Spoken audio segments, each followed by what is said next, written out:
It is not important to possess the knowledge of human rights only by the mistreated parts of the society. It can be possessed by any individual as it is useful in our day to day life, so anyone can take the advantage of human rights. Welcome to part 1 of human rights. What are human rights? In general, human rights are the basic rights and rights that belong to every person from their birth to death, regardless where you are. They are universal, inalienable, and inherent. What these terms represent. Universal means which are applicable to all over the world. Inalienable means they can't be restricted or taken away from you on the grounds that you belong or you don't belong to a particular region. And inherent simply means from birth to death. Although they can be restricted, for example, if a person break the law in the interest of national security, or interfere in the liberty of another individual, or tries to interfere in the liberty of nation, then in that case certain rights can be restricted, otherwise they can't be restricted or taken away from any individual. Human rights also means the rights relating to life, liberty, equality and dignity of the individual. Dignity means respect, equality, we all know, equal in the terms of law, liberty, freedom guaranteed by the Constitution embodied in the International Covenant. Embodied means in the shape. Covenant means an agreement. Part 3rd and Part 4 of Constitution of India, that is Fundamental Rights and Directive Principle of State Policy, represent such kinds of human rights. Recently, right to die with dignity has also been added to the fundamental right, that is right to life. Whether it's a person or it's a particular thing or principle, in order to understand it thoroughly, we have to go through its past concepts. So let us have a glance over history, origin, and development of the human rights. Throughout history, every society has sought or tried. Sought can also be interchangeably used, tried to investigate or define the concept of human rights, and they have been answered in two basic forms: birth, gender, and moral, religion, or political form. Birth and gender here represent like if a person is either born in upper class or lower class, upper caste or lower caste. Similarly, gender, male or female. Religion, different religions. We had different religion in our society: Hindu, Muslim, Sikhs, Christians, etc. And political form simply means different political parties. These variations had led to various discrimination in the past in Indian civilization in the society, which later on gave birth to the concept of human rights. On the basis of these ideas, it was later argued that there exist certain immutable and natural laws to which all humans are entitled and by which rulers should be judged. It means that each and every individual should be governed with these laws. Either it is the king or its subjects, government or its subjects. Certain basic changes in the belief and practices of the societies were seen because people felt at earlier times that the idea of human rights as a general social need. They felt its need to be implemented. Magna Carta, Petition of Rights, and English Bill of Rights in England, such added as proof of these changes. They could never be renounced, as I have already told that they are inalienable and universal. Even one of its example is even when society turned out from primitive to the civil society, at that time also, no one has renounced their human rights. Even various struggles all over the world took place. Absolutism prompted man to claim their rights which were denied to them. Absolutism means rule of a particular person, group of people, or a king. Prompted means to encourage. What it has encouraged? To claim the rights, to take a stand for their own human rights, which were earlier denied to them, which were earlier not provided to them. In Germany, the laws authorizing the dispossession means not providing, and extermination means elimination of Jews and other minorities.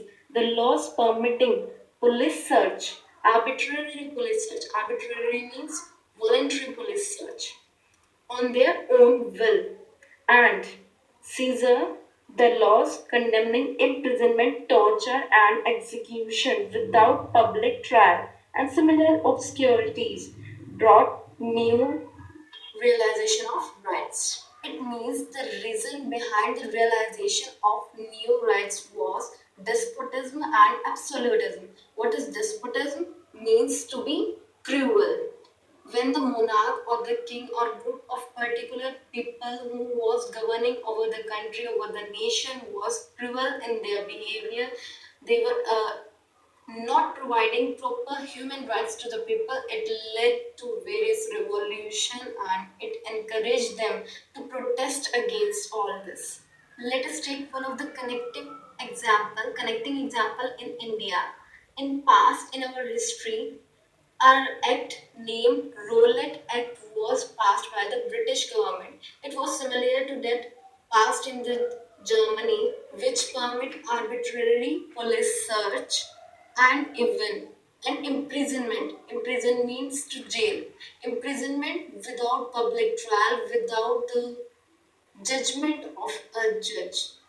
So such kind of act done by the Britishers or the monarch of the nation, it led to various struggles, and that struggles led to the origin of, it leads in the development of origin of human rights. Consequently, certain institutional bases they were developed over the time in a more systematic and decent way. The League of Nations it was one such example. The task of such kind of league it was to protect the right of parties in two particular spheres. And what was that spheres? Number one, minorities and person inhabiting. Inhabiting means living in the colonies of defeated. Defeated means lost powers. And protection of workers' right with fair and humane condition. What is humane condition which are not inhuman in nature? Means proper working condition, proper working time with a leave or holiday. Now it works as a specialized agency in the UN system and the ILO, that is International Labour Organization. At present, it works as the International Labour Organization.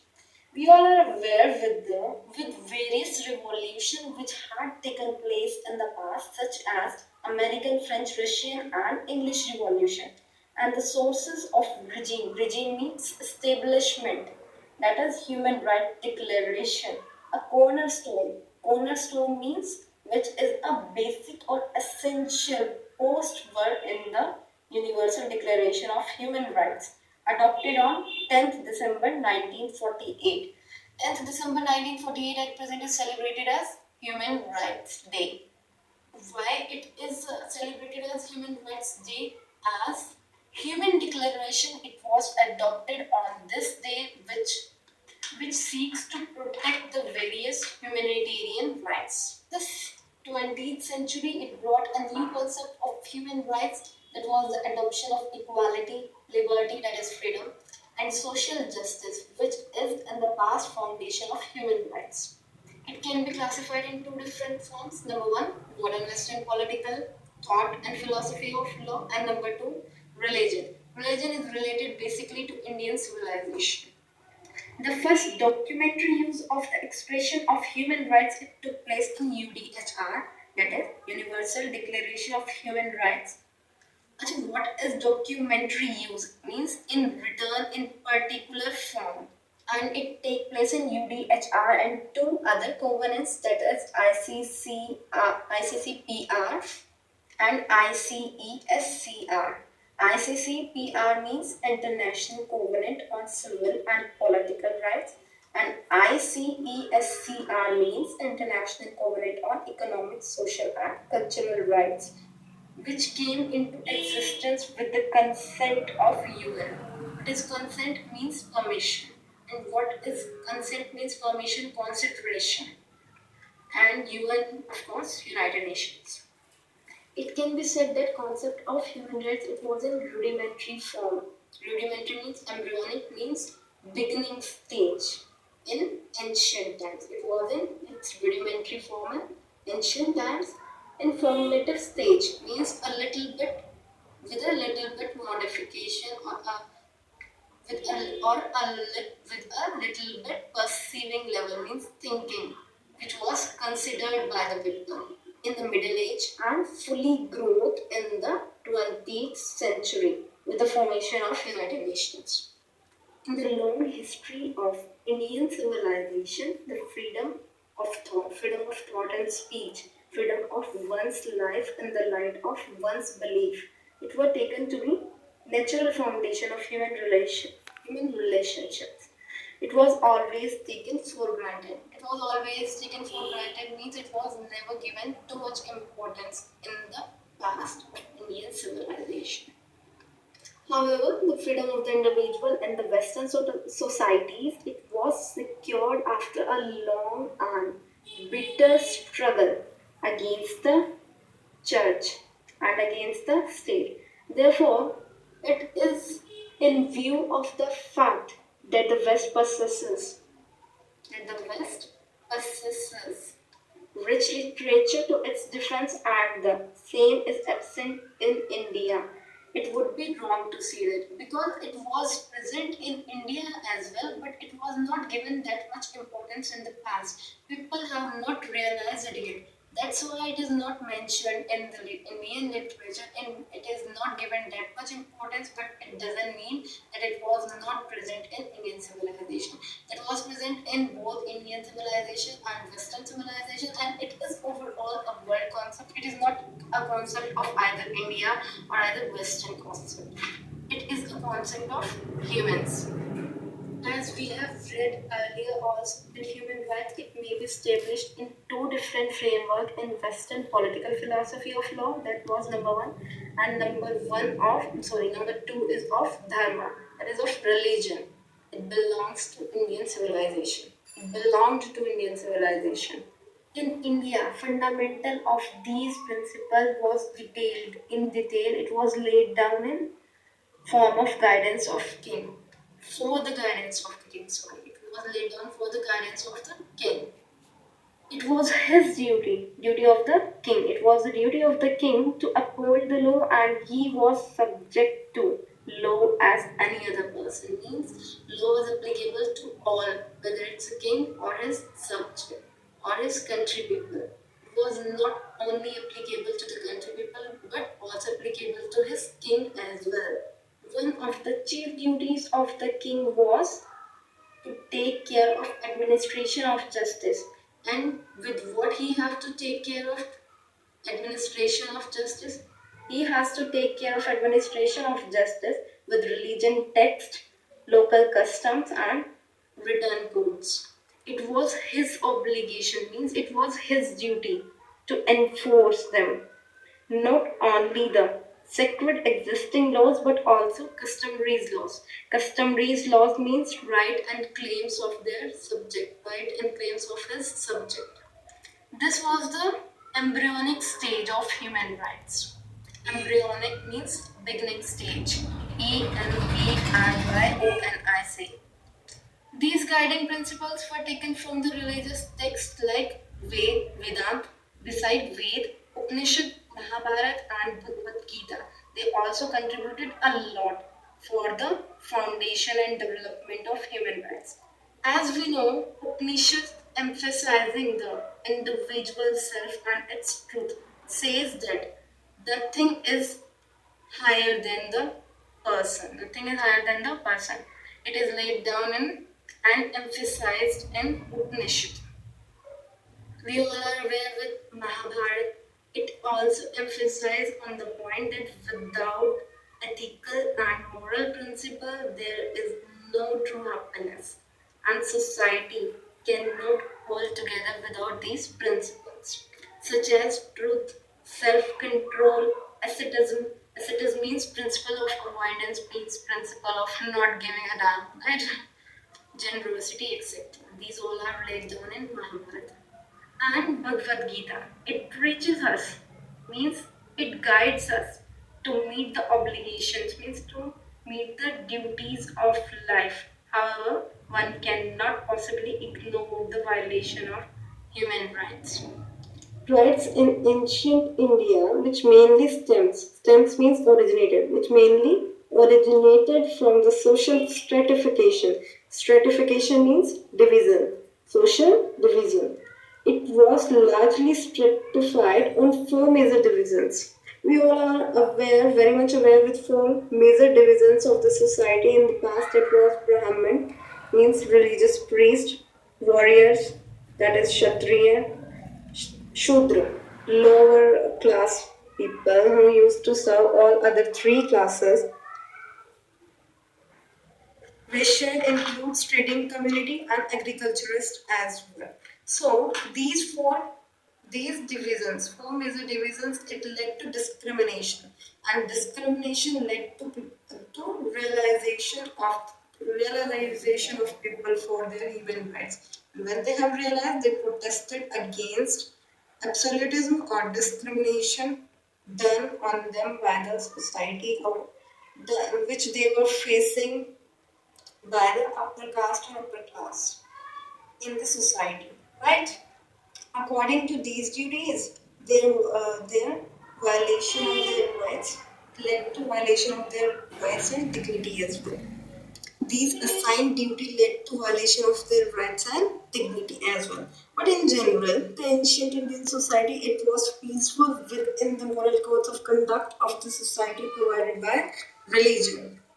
So with this, we can conclude that elements of human rights, it was present in our past society only. We cannot say that it was completely absent. It was present in past as well. But they were not given that much importance. They were not visible. That much visible they are in present concept, in present society. They were not that much important to the people as they are important in present to the people. They were not that much important. Or we can also say that they have not realized its importance. They were important to the people, but they have not realized its real value. But at present, all are aware with their human rights, with their fundamental rights, and everyone wants to live with these rights. No one is ready to give up on their basic rights, as these led to liberty, enjoyment, and proper enjoyment of life. So, why anyone will give up on their rights?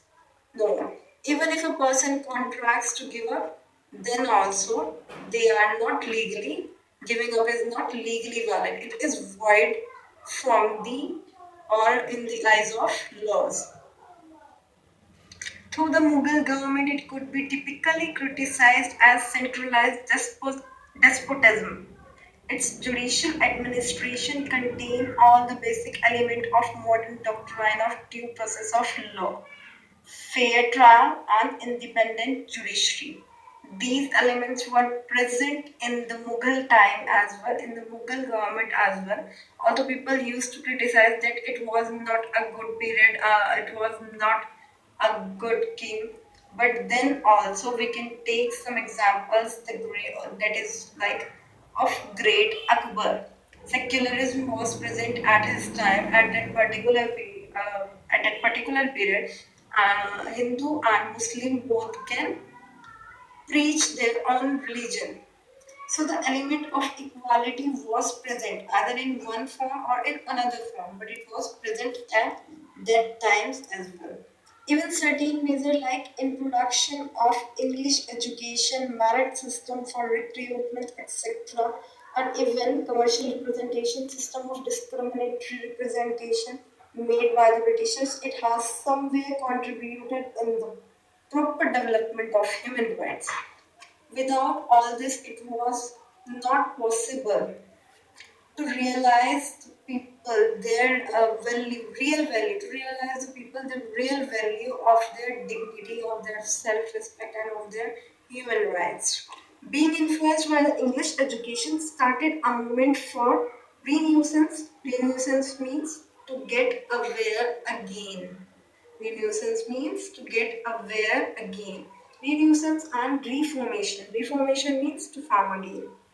Raja Ram Mohan Roy, one of those leaders, demanded the abolition of the system female infanticide, abolition of sati system, abolition of female infanticide, abolition of caste system, and also initiated means he was the first for widow remarriage. Widow remarriage and female education. Who was the first to take step in favor of females? Here, once again, attention centered on human beings rather than on God or particular religion. So, it happened all because of that realization by the people of their rights. Influenced by the reformist movement in different parts of the world, Nehru Report of 1928, the first commitment means to promise to do a particular thing, and here particular thing represent to Civil Liberties Act. Karachi Revolution of 1930, the most important commitment to group and rights it was prepared, and these were included in the Constitution of Free India in Fundamental Rights and in Directive Principle of State. That is part 3rd and part 4 of Indian Constitution. You can take a break, have a glass of water. Before moving forward, let us take a glance over the concept what we have done yet. Okay? Let us again revise the definition of human rights. Human rights are the basic fundamental rights and rights that belongs to every person from birth to death. Pertaining means relating to life, liberty, equality, and dignity of the individual. These rights are inherent, inalienable, and universal. Inherent, of course, safeguarded from birth. Inalienable means which can't be taken away in any part of the world, and universal means which are applicable to all over the world, but they can be restricted. They can be restricted if a person breaks the law of a nation or it is the matter related to the national security, matter relating to the national security. Then in that case, in these two cases, certain human rights could be restricted. How they have originated? They have originated with the violation of human dignity and with realization of the significance of human rights by the people. How they had developed? They had developed with the three major stages, that is of ancient India, Middle Age, and with the modern 20th century. We have already read that part 3rd and part 4 of Indian Constitution contains certain fundamental rights and directive principle of state policy. They both these parts are kind of sub part of the human rights. We can say a kind of sub part of the human rights. Okay, and these rights include so many rights. For example, right to so many important rights, essential rights like right to liberty, right to freedom of speech, freedom of religion, proper humane condition of work for all, right to equality, right to life. Recently, right to death with dignity has also added as a fundamental right of the human, that is passive euthanasia. So such kind of acts are included in part 3rd and part 4 of Indian Constitution. Another we have done with UDHR, Universal Declaration of Human Rights. It was adopted on 10th December 1948 by the United Nations with all different legal and cultural background, common for all nations. It settled first time fundamental rights to be universally protected. Universally protected and universally applied or identified by the whole world. So this was Universal Declaration of Human Rights, that is the UDHR, which was adopted by United Nations. ICCPR, International Covenant on Civil and Political Rights. It is a covenant adopted by United Nations to work towards civil and political rights and to promote civil and political rights of both individual as well as of the nation. ICESCR, International Covenant on Economic, Social and Cultural Rights. It is another covenant adopted by United Nations to work towards economic, social and cultural rights, that is kind of rights, right to adequate standard of living, etc. Protection of Human Rights Act 1993. Now, what is Protection of Human Rights Act 1993? It is an act also called Human Rights Act 1993. It extends to all over India. It came into force on 28th September 1993. Whenever you are studying any kind of act, make sure these 3 points should be clear to you. Number one, name, number two, extension, and number three, when it was commencement, means when it came into existence, right? It provides for the Constitution of India, for the Commission of National Rights Commission, State Human Rights Commission, State Human Rights Court, protection matter of, means for the matter of protection. Although these rights were identified earlier, but they existed in constitutional only. They were not embodied in a particular commission. This act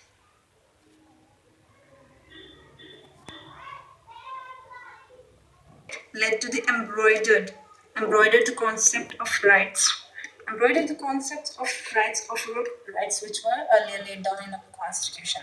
So basically this act gave a new form of existence which were taken earlier by all over the world. In our nation, that is India as well. What are the functions of these commissions? Basically, there are five major functions of such commissions. Number one, let us take with one. Of course, we will take with number one, inquiry. Inquiry means in two ways: suo motu, and petition. What is suo motu? It acts on its own. It means act on its own. Whenever this commission found any kind of violation of any human rights, it will work in two ways, either if it contains or it possesses the knowledge of that violation, or in case of a filed petition. Now the another question raises, who can file a petition? Of course, either a person, means aggrieved party will file a petition, or any person on his behalf will file such kind of petition, and then this commission will come into action. So this was the first function of this commission. Number second, intervene or interfere. Intervene or interfere in any proceeding involving any allegation or violation of human rights pending before the courts with the approval of such courts. In first point, we have read that it can come into action with its own, but in the second case, second function is, it is that with the approval of the court, it can intervene in any proceeding involving any allegation of violation of human rights. Clear with this point? Okay. Moving towards the third. Review the act of including their inhibit means discourage, that inhibit in the enjoyment of the human rights, and recommend remedial measures. Remedial means corrective or proper measures. So the third function is to recommend the proper or corrective measures in case of any threat or violation in the enjoyment of human rights of a particular person. Let us move with the fourth one. Review the safeguard. Review the safeguard provided by the Constitution and laws for the protection of human rights and recommend for their effective implementation. Means if it finds that any kind of laws provided either by Constitution of India or by laws of India, it could be implemented or it could be applied in more effective way, then it will recommend for their effective application. Now, let us move with the last. It seems very complicated, but it is a very simple concept if you will listen it carefully. Visit notwithstanding. Notwithstanding means even so. Contained in any other law, time in being force. Time in being force means the law in force from time to time. From time to time means when it came into existence, and from that time to the present time, and not laws in any fixed time. So this was up to time. This was meaning of time in being force. Any jail or any other institution under the control of the state government where persons they are detained or lodged for the purpose of the treatment of reformation or protection for the study of living conditions of the inmate and make recommendations to the government. Overall, it means such commission will move or visit even if it is a matter of any other law. Where they will visit? They visit to that particular place where a person is kept under the control of the government for the purpose of treatment, reformation, or for the protection. They will visit there, study the living conditions, and make recommendation as well. So these were the 5 major functions of the Human Rights Commissions, or State Human Rights Commission, National Human Rights Commission, State Human Rights Courts, etc. Okay. So with this, we have done with the first part one of human rights. We have done with its introduction. After listening it would become very easy to go thoroughly through your books and learn with fluency or by heart, right? Please like, share, and subscribe if you are a law student, or keep interest in knowing the laws and general awareness of both national and international level. Thank you so much for watching.